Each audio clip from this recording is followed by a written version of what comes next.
All right, guys, Papa Pepper coming to you from behind the wheel tonight. Got a subject I want to address, something I want to talk to, something I want to encourage people to be aware of and to think of.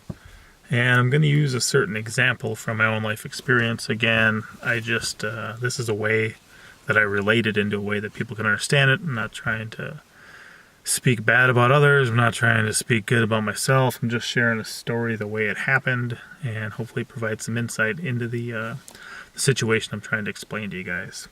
So really, debt bondage is a horrible thing. I think that a lot of people are enslaved to it. I think that a lot of people pay so much in interest and usury that it costs them a lot of their own life. I mean, really, they got to get that money from somewhere.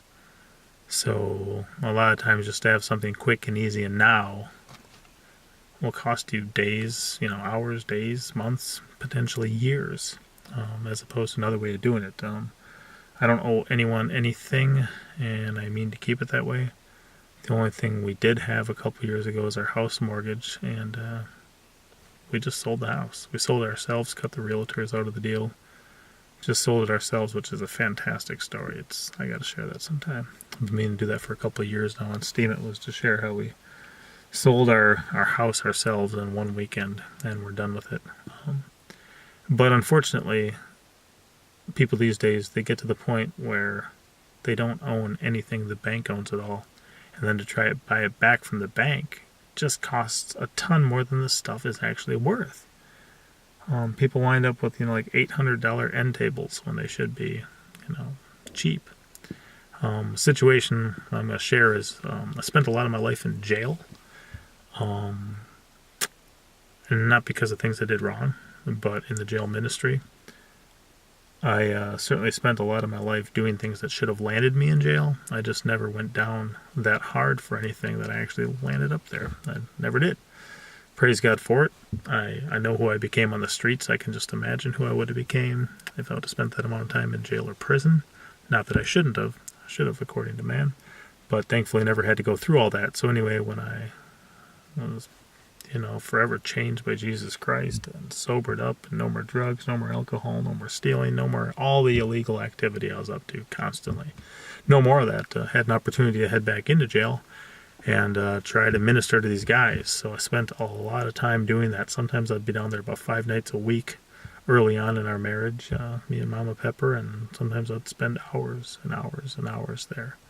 And in the course of it, met a lot of people I knew from before, met a lot of current friends at the time, met a lot of new people, that type of stuff, and met one guy, and he was worried. He had a couple kids with a girl, and she wasn't even sure how to handle all these situations. I said, look, we knew some of their friends, we knew some of the people. I said, well, I'll go see what's up.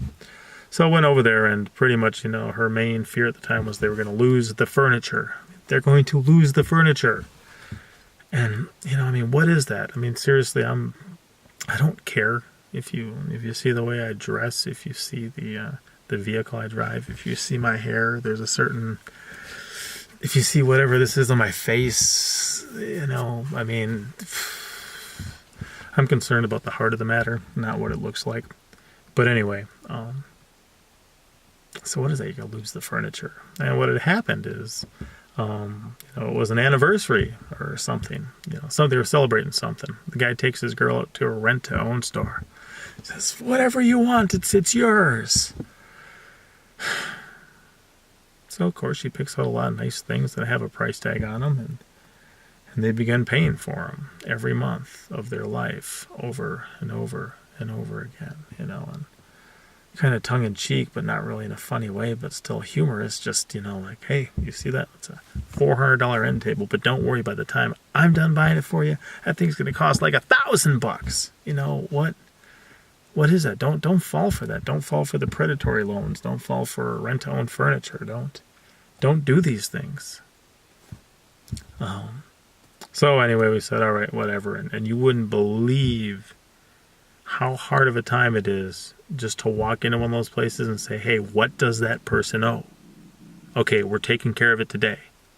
Oh, well, your name's not... Yes, I understand my name's not on the thing. Oh, well, his name, he's going to need to sign it. Yeah, he's in jail right now. What do you want me to do? Well, I can take the paperwork to make him sign it, Anyway, after a bunch of stuff, I just say, you know what? There. Don't worry about it. Keep your furniture. These people are off your back for life now. Don't do it again. And people have a freedom. They have a freedom. They can enter into the stupidest contracts they want. They can enter into the most unfortunate situations. Doesn't mean it's a good idea. You're free to do it. But it doesn't mean it's a good idea. And time again, I just watch people become destroyed and really just enslave themselves more and more and more.